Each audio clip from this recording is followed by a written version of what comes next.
अच्छा, अब यहाँ पे क्या है कि हमने क्या भी प्रूफ कर लिया, एडजॉइंट ऑफ ए। इसको हमने क्या बोला, determinant of A to the power n minus two into A. ये तो हमारी एक प्रॉपर्टी है, इसे तुम्हें याद रखना है। इस प्रॉपर्टी को थोड़ा हम मैनिपुलेट और कर सकते हैं, ठीक है। कैसे लिखा हमने, इसी में कर दिया क्या, replace A by adjoint A. तो ये क्या हो जाएगा, एडजॉइंट ऑफ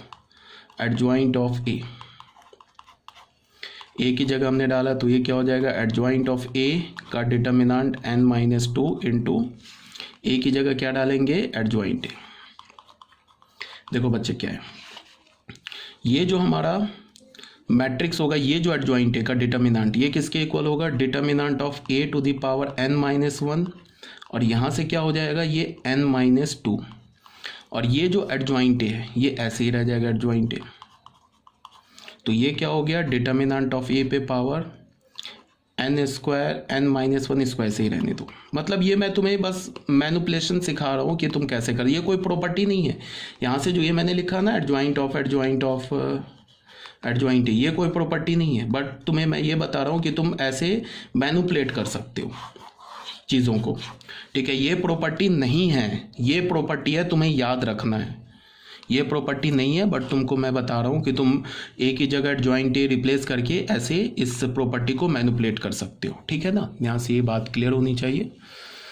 तो ये हमारा प्रॉपर्टी नंबर 3 भी क्लियर हो गया। आई थिंक आप लोगों को समझ में आया होगा क्या मैं बोल रहा हूँ।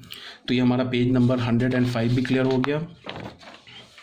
ये मैंने सेम यहाँ पे प्रूफ कर रखा है। अब आ जाओ प्रॉपर्टी नंबर 4। प्रॉपर्टी नंबर 4 में क्या बोल रहा है, प्रॉपर्टी नंबर 4 में देखो क्या है, देख लो, ये प्रॉपर्टी नंबर हमारा 4 हो गया और ये प्रॉपर्टी नंबर 4 का यहाँ पे प्रूफ हो गया, ठीक है। यहाँ पे हमने क्या किया कि एक मैट्रिक्स लिया एडजॉइंट ऑफ ए बी, ठीक है। यहाँ पे हमने क्या कर लिया, A be exist, A into adjoint ए ले लिया, ठीक है। ए को हमने ए बी से रिप्लेस कर दिया। तो देख लो क्या बोल रहे हैं यहाँ पे, प्रॉपर्टी 4 में देखो क्या है, ये इंपॉर्टेंट है। इसे हम, ये क्या बोल रहा है, if A and B are non singular matrix, A and B जो है हमारा एक non singular matrix of the same order, then adjoint of matrix A B is equal to adjoint of B into adjoint of A. ऐसी property हमने transpose में भी पढ़ी थी। ऐसे हमने क्या पढ़ा था ट्रांसपोज में, कि ए बी का transpose is equal to B transpose into A transpose पढ़ा था ना हमने, कि उसको हम रिवर्सल लॉ बोलते थे। उसी फॉर्म, उसी लाइन पर ये एडजॉइंट का भी प्रॉपर्टी हमने ऐसे पढ़ा था ना, A B transpose is equal to B transpose into A transpose. यहाँ हम लोग क्या बोल रहे हैं, adjoint of A B. A B का एडजॉइंट जो होगा, मतलब ए इंटू बी मैट्रिक्स का जो एडजॉइंट होगा वो क्या होगा, adjoint of B into adjoint of A, यहाँ होगा ये। इसमें क्या बोल रहा है कि ए और बी हमारा नॉन सिंगुलर मैट्रिक्स है सेम ऑर्डर का, ठीक है। सेम ऑर्डर क्यों बोल रहा है, बिकॉज ए बी तभी एग्जिस्ट करेगा जब ए और बी एक स्क्वायर मैट्रिक्स हो सेम ऑर्डर का, तभी जाके ए बी एग्जिस्ट करेगा, ठीक है। और ए और बी स्क्वायर मैट्रिक्स है सेम ऑर्डर का और साथ में नॉन सिंगुलर है। तो ए हमारा क्या है, नॉन सिंगुलर है। मान लिया कि इसे हमने नॉन सिंगुलर बोल दिया, इसका ऑर्डर क्या है, n बाई n मान लिया। तो यहाँ से हमें क्या मिल गया, यहाँ से हमें मिल गया कि determinant is not equal to 0। B क्या है हमारा, नॉन सिंगुलर है, ऑर्डर n बाई n मान लिया। यहाँ से क्या मिल गया, determinant of B is not equal to 0, ठीक है। तो यहाँ से क्या मिल गया, determinant of A into determinant of B is not equal to 0। This implies that determinant of A B is not equal to 0।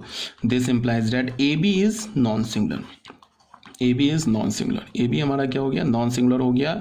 This implies that A B inverse exist, A B का जो inverse है वो exist करेगा, ठीक है। अब आ जाओ हमारे पास क्या प्रॉपर्टी है, फिर जो फर्स्ट प्रॉपर्टी था, A into adjoint A is equal to determinant of A into I n, ये था ना प्रॉपर्टी हमारा। इसमें हमने क्या कर दिया, replace A by A B से रिप्लेस कर दिया। तो हमें क्या मिल गया, ए की जगह ए बी डाल दिया और यहाँ क्या हो गया, एडजॉइंट ऑफ ए बी, ये क्या बोल दिया, ए की जगह ए बी डाल दिया इंटू आई एन कर दिया। इसको हमने फर्स्ट प्रॉपर्टी माना, ठीक है। अब हमने क्या किया, एक तो हमने इसको फर्स्ट बोल दिया, अब हमने क्या किया,